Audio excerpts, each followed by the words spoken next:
Duol mar IEBC ogolo lai madhi tayo chenro motelo ne yiero maduong' mar 2027.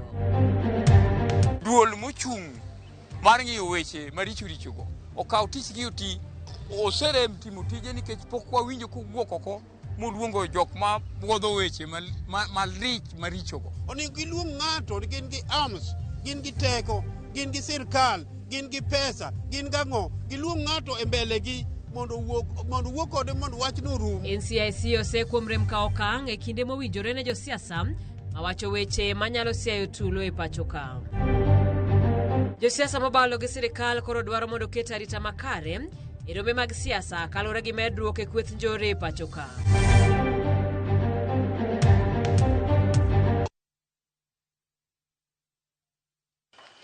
Machiegni chenro mar Kaagikacha nyinga Simfros Okinda. Duol mochung' ne yiero e pacho ka IEBC ogolo lai madhi tayo kampen kod welo mag jochung' e yiero maduong' mabiro.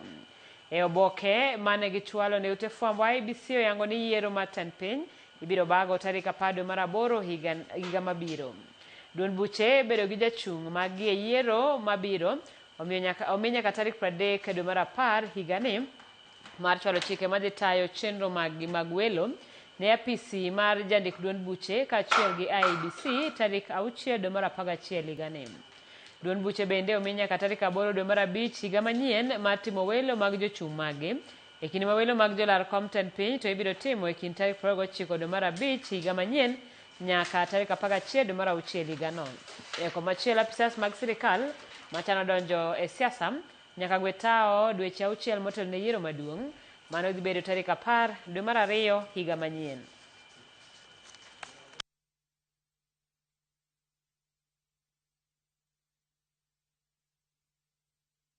Kawadhi nyime ni jatend migawo mar somo Julius Ogamba oduoko jatend duond bura mar DCP Rigathi Gachagua kowacho ni jatelono nyayo siasa mar akwede kowacho ni siasa ma kamago hinyo nyaka jopuonjre ma ok bede tulo mag rombe mag siasa.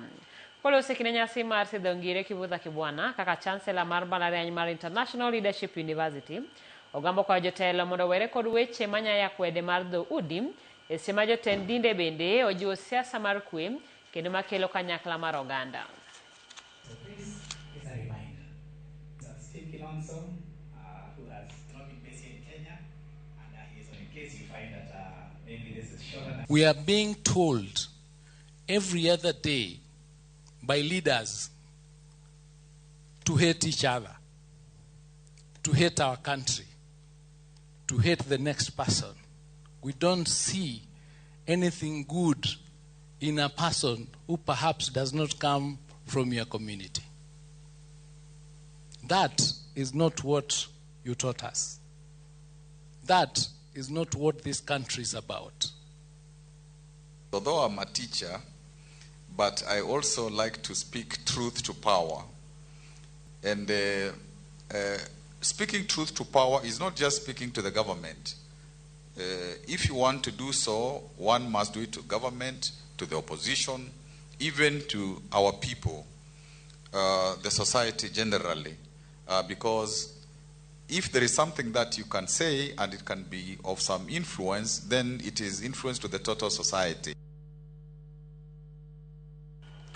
Mokom jodak ma Migori oseduol mariwo pacho oganda e pacho kamano NCIC kuom rem tiyo makare kotenore kod jotelo ma pacho kam madhogi siko pusore ahinya to e rombe mag siasa. Gisebene josiasa matiyo gi kweth njore e rombe maggi ni mano en kido marach kendo gitero piny Kenya kama ok owinjore. Dwach en mondo jotelo kata tend arita kod duol mar NCIC oket maino kendo ti mapiyo mar kawo okang' mar chik ne josiasa matiyo gi kweth njore. Rowere bende jiwo mondo were gi weche mag njore manyalo ketho ngimagi manyime. Weche mipuse dhokgo be wabene wayudo gini mana jogo mwayierogo ema pusogi. Kuom ranyisi nywa winjo wach kuom jowariyo ma jotelo giwacho weche ma wan to dwa gombo kaka jobunge ni dwa sewinjo ni omakgi kata dwa sewinjo ni duol mochung' mar ng'iyo weche maricho richogo okaw tichgi oti oserem timo tije nikech pok wawinjo kowuok oko moluongo jok ma buodho weche malich marichogo.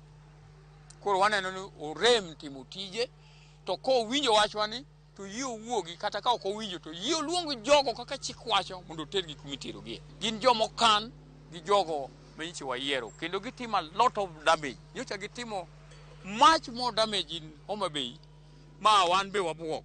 Koro wacho ni wadwa wuoyo mokoda kodgi mondo giwe pidho goons. Gitiyo maber to giluor.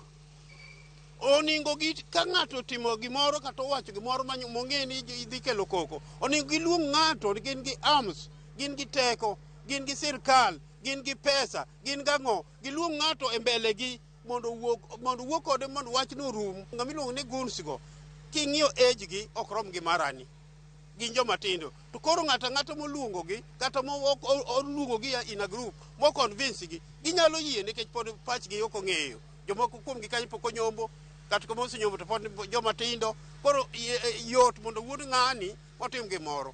Mano number 1. To nyithindo bende, nyathi mwamba wacho ni nyathi ma ok winji wa jonyuol to nyaka bed gi tabu. Omiyo nyithindo badhi e lweny bilani nyaka gibed gi tabu nikech ok giwinj gima inyisogi.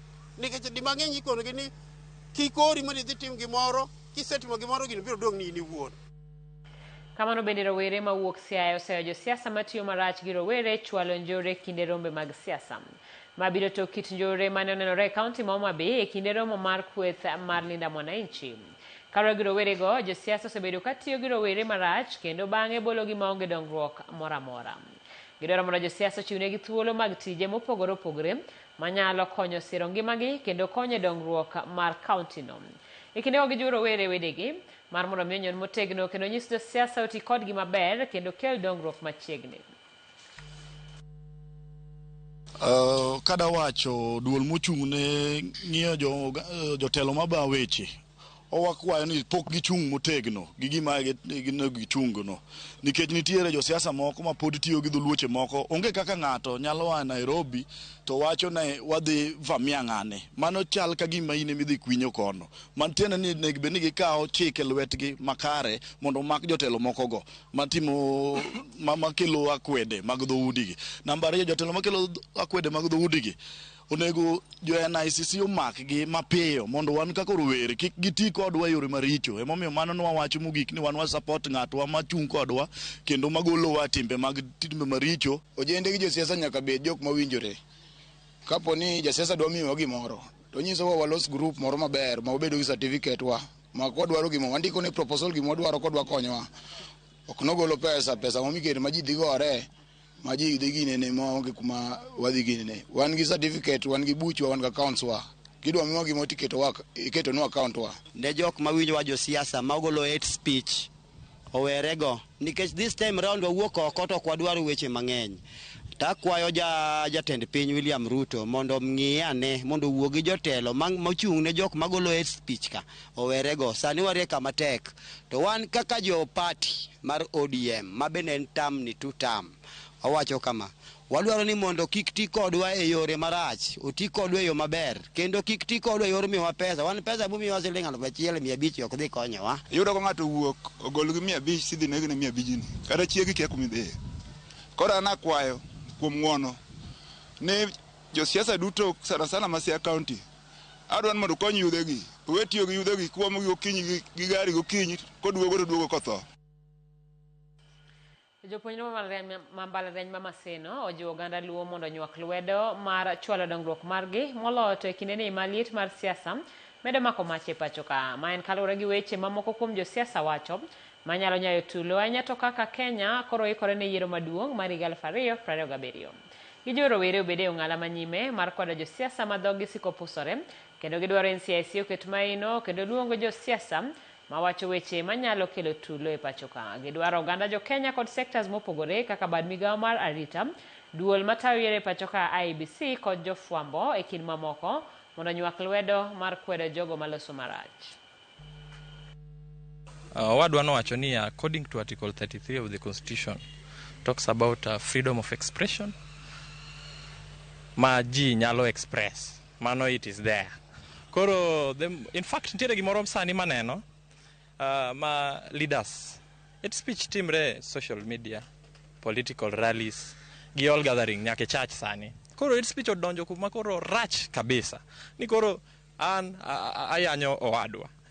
It is now very serious. Makoro onego ng'i wach hate speech ni nikech koro kethore. King'iyo National Cohesion and Integration Commission, sani gin ka gibiro giwuoyo mana bang' gimoro kosetimre. Mano ema okahero kuom NCIC. Onego gichak wuoyo ka gik moko pok otimre. They have to be active. Gino onego bedi chakore kuom wan kaka citizens. Wang'iyo gik matimore, wang'iyo gik ma wawacho, wang'iyo gik ma wa engage. Idhi e NCIC. Tijgi monego bedi gitimo. Yes, gitimo, but ana feel ni consistency chaonge. Yudo ka gin girito mana ka gimoro osekethore, ka weche osekethore ka gikamin. To onego bedi gini gibedo ga monitor all the time. Kaso okonego bedi wawene ni koro jo NCIC kende. Citizens, NCIC, nitie jo IEBC, nitie Office of the Registrar of Political Parties, nitiere police, jo media kaka wan koro, jo social media activists. Onego bedi wawak kanyakla mondo wane ka goal mar kelo peace during the 2027 elections wachopo. Onge tiende youth idhi ka 1000 to mi beti girungu idhi kethe rally mar ng'at moro. Kenya is a democratic country, and if a party is having their rally, let them have their rally in peace. And I nyalo advise youths and Gen Zs that let us not be bought. 1000 ko mi ka woni ibro chambi nyaka chieng.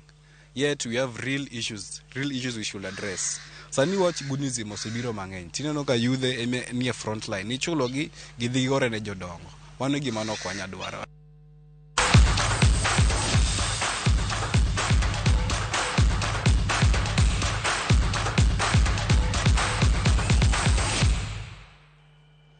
E paw tuke ni tim mar tuk basketball Thunder magin joloch mar season mokadho e lig ma pachoka pod oniano. Kendo pok ologi e tuke mag lig tok ne gilo tim mar Umoja Basketball 95 e tukgi ma otieno ma tich adek.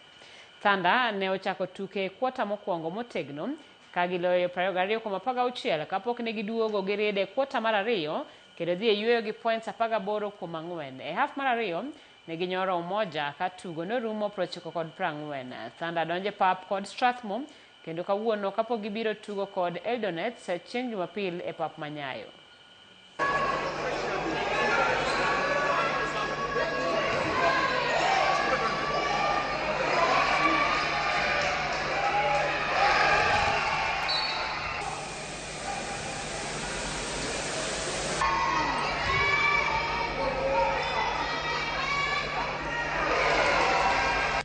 Everybody playing together, playing hard, Thunder brand of basketball. That's what the fans are expecting from us, expecting going forward. As we get ready for the playoffs, we only have 2 games left.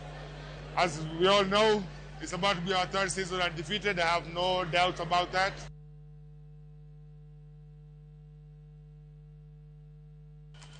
Telo marang'wen ma tuke agoko National Rugby Sevens ochopo Mombasa gi kodira ne tuke mag Driftwood Sevens.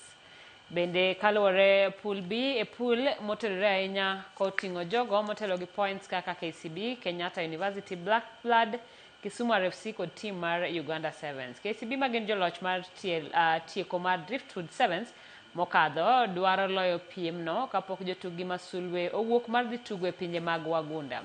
Jojoro, Festus Cheasi, Samuel Asati kod Nigel Maitha ni kind jo Kenya 14 mabiro tugo ne timbe mopogore tukego mag round mar 4 e bombe mag Europe dwe manyien.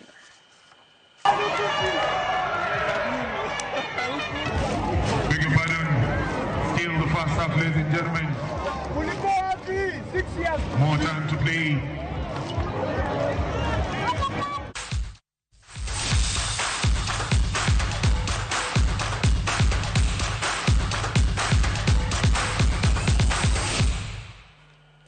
Nokoramo gimano kelo wagi komaroche manyien ma Kaagikacha kamana nyako bedo kodwe chenro ni nyinga Simfros Okinda.